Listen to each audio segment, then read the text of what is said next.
Previously on One Small Ship. I unpack the new wind instrument and install new connectors for the mast electrics. I finish up the propane gas installation, but the gas bottle is awfully small. I'll have to come back to it in the future. The new cutlass bearing gets installed, giving the engine and drivetrain a much-needed upgrade. Finally, I cut to shape and glue down the new cockpit teak, then apply new caulking. My name is Andy, and this is the story of One Small Ship.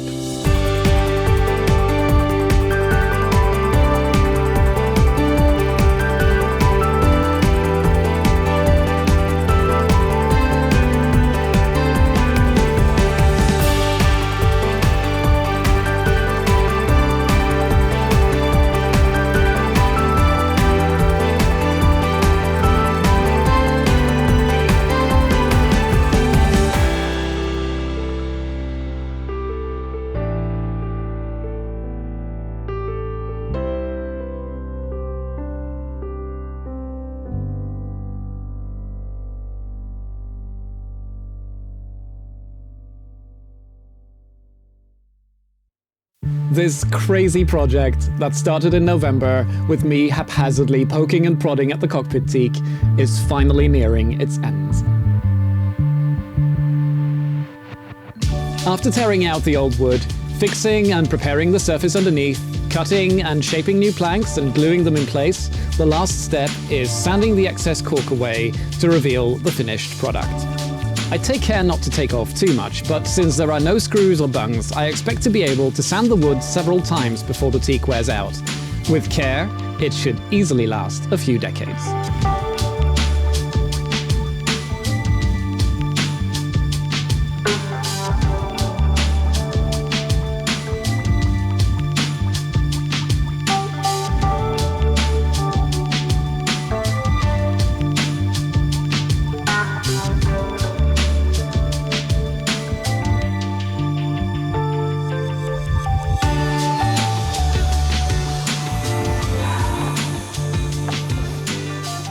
Well, that's the sanding done. And now there's some cleanup to do. And then there's the matter of these little corners and bits. There are some minor little holes in the caulking which I can probably fill in. But all in all, I think this is a very nice result. Time for some cleanup and another pass of finer grit sandpaper. And we'll call it a day, I think.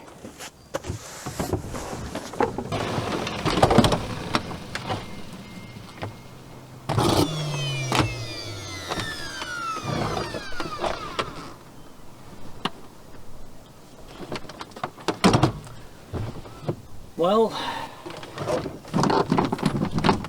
sparks just came flying out of this thing, so I think it's officially dead.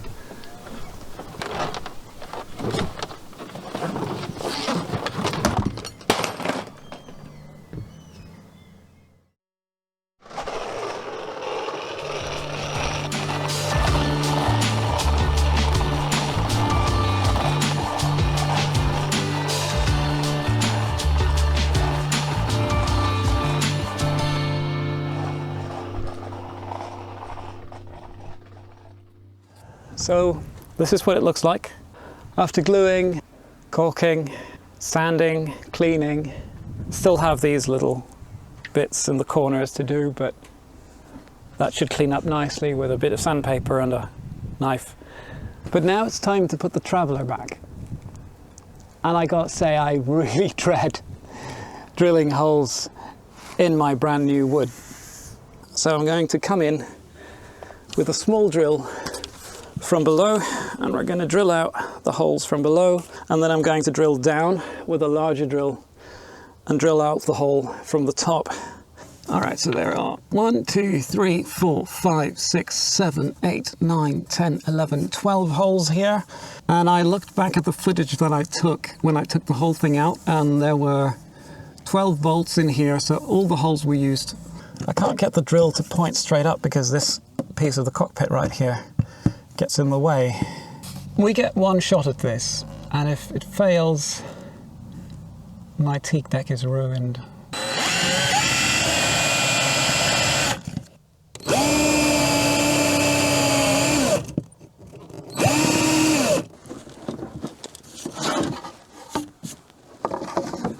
One down, 11 to go.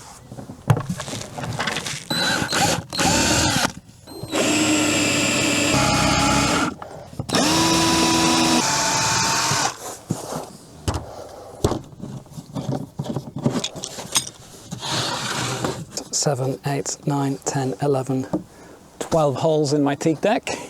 And then of course I still need to drill the ones that go through down into the cabin.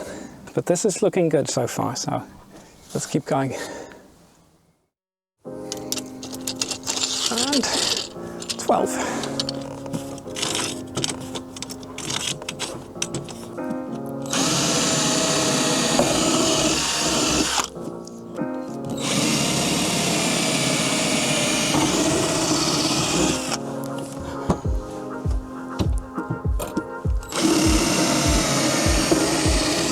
I finish up drilling out the holes for the Traveller and then turn my attention to other matters.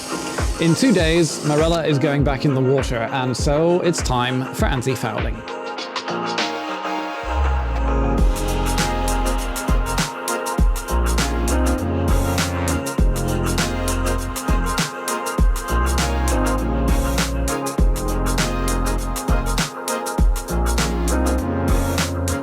I try to be as aware as I can about the impact we have on the environment, and anti-fouling paints are subject to enormous debate here in Sweden.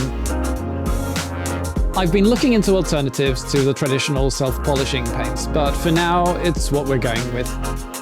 In the future, maybe I'll switch to copper coat or some type of epoxy compound. As we've been hauling out every winter anyway, it's worked well to lightly sand and recoat the hull every spring so far.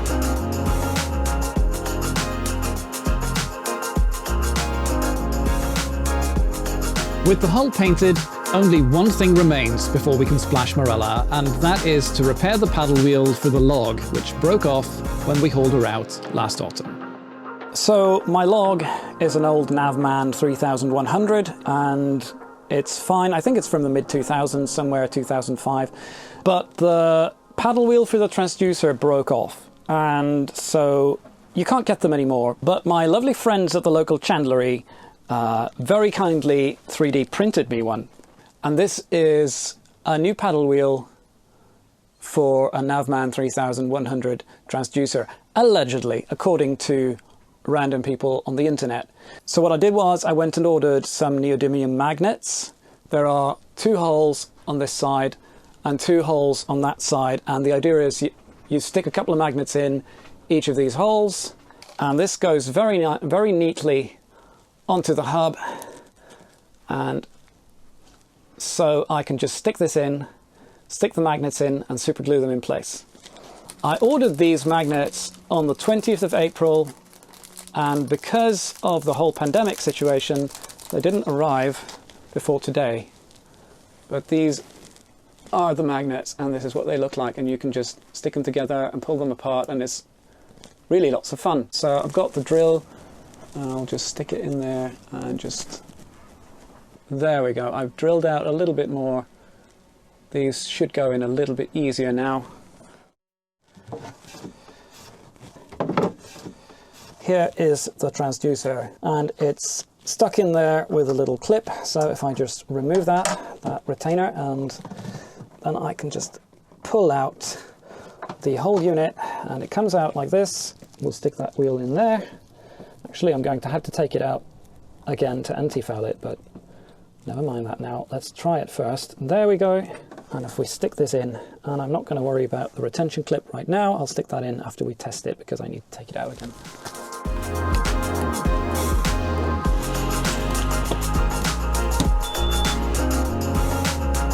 The new paddle wheel initially seems to work, but I can't get the indicated speed up very high, so I'm a bit doubtful.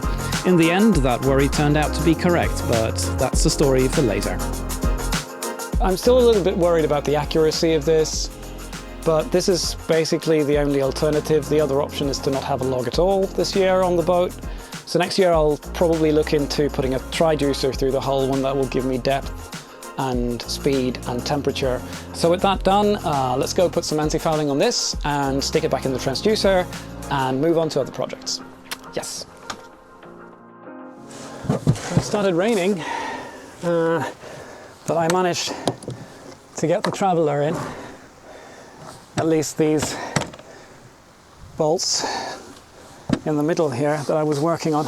I still need to drill the holes down on the sides, and I still need to bolt it in, but I figured since I've got it in place, we might try to put these new Delrin bearings in. So I bought 100, and then I looked at the packaging and it didn't look like very many, so I don't know, I might have to order a second pack of those, but they were pretty expensive, so I would prefer not to. They're going to want to go in here and in here, and I'm not sure if you do need to fill the whole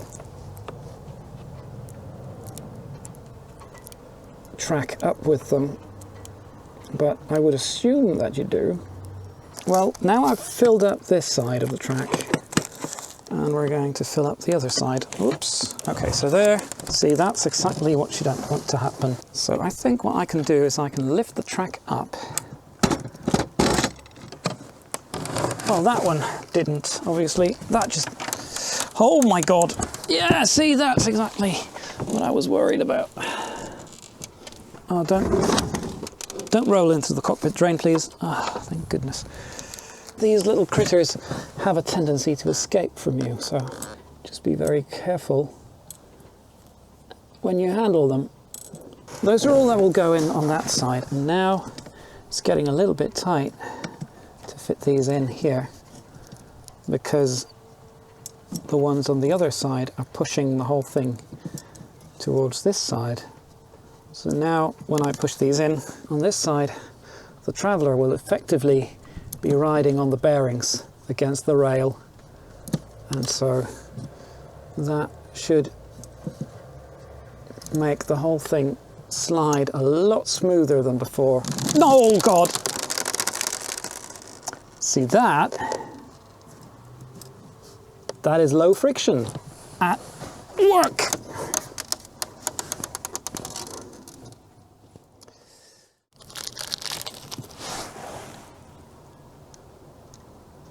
All right, and forgive my childish mind.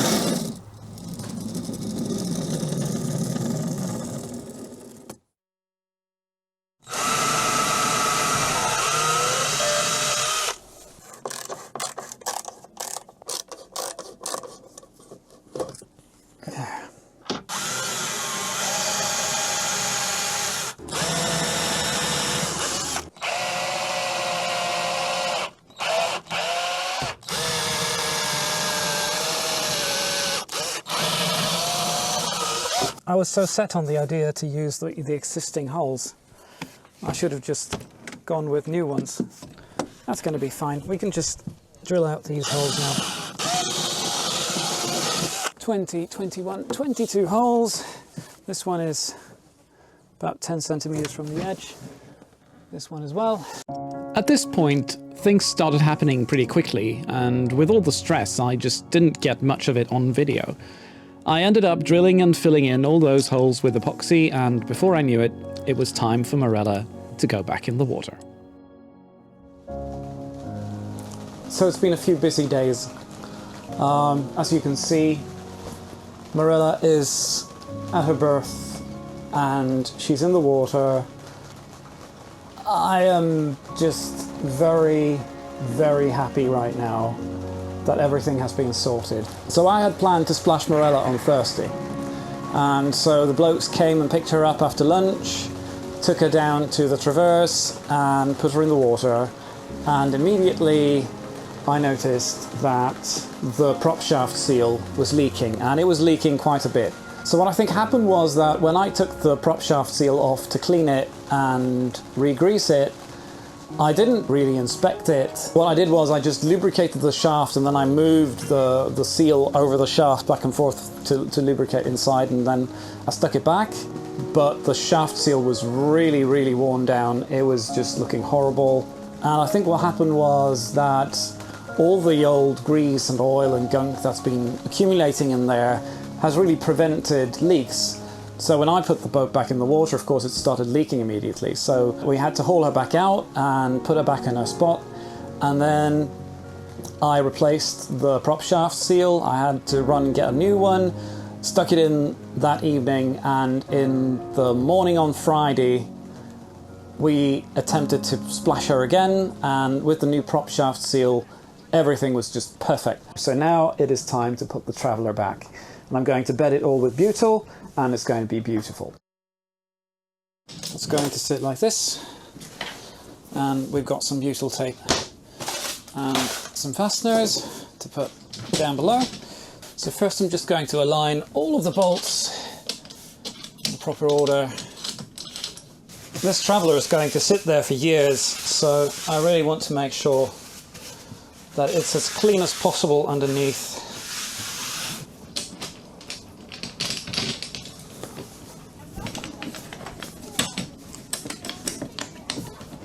It's a little bit stuck on this side. I can open those holes up a little bit more, I guess, with the drill.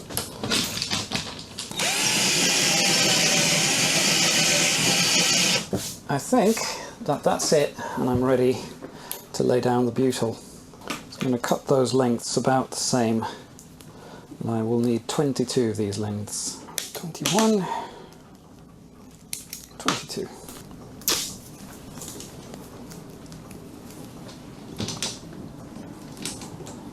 Putting the last piece of butyl tape on now, on the last bolt, and then we're going to just put this into place and start fastening down the bolts. I feel like this is going to take a while, getting this in the right position. Well, that looks actually pretty much spot on. Maybe if I... Okay.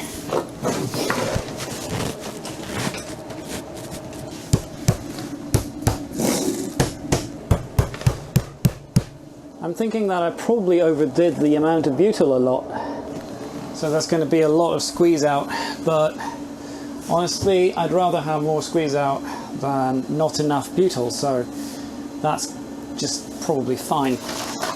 And so we start tightening this down.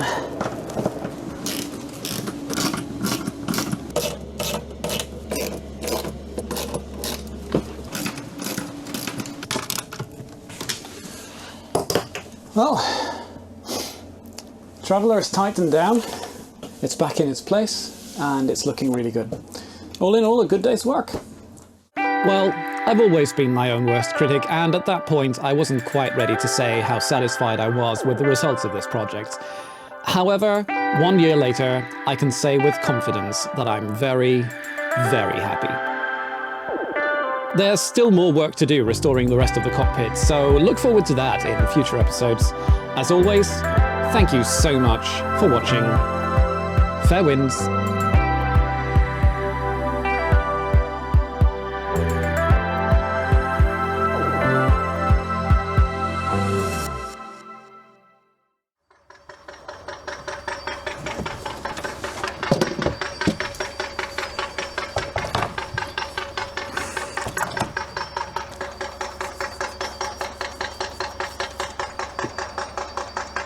We're putting poles down for a new floating quay. It's making a lot of noise and it's lasting a long time.